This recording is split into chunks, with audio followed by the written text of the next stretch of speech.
12 sekolah menengah pertama di Kota Denpasar siap menggelar ujian nasional berbasis komputer atau UNBK pada tanggal 2 Mei 2017 ini.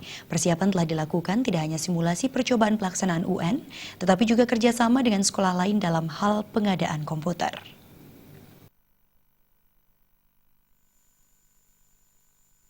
Menurut PLT Kadis Pendidikan dan Olahraga Kota Denpasar, Wayan Sukaneng, dari 65 SMP MTS di Kota Denpasar, baru 12 sekolah yang dapat menggelar ujian nasional berbasis komputer UNBK pada tanggal 2 Mei 2017 ini. Sementara itu, sisanya hampir 83% lebih sekolah pada tahun ini menggelar UN manual atau ujian nasional kertas dan pensil UNKP. Khususnya kita UNBK-nya, kita ketahui bahwa di Denpasar dari 67 SMP, baik negeri maupun swasta yang mengikuti UNBK sebanyak 12 sekolah.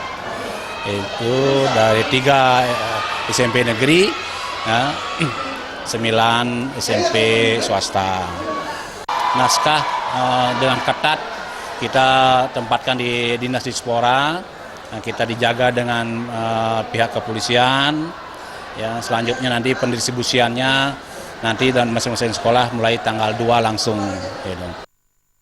Total peserta yang akan mengikuti UNBK SMP MTS sebanyak 1.772 peserta dari 12.866 peserta UN keseluruhan. Joka Andika, Bali TV.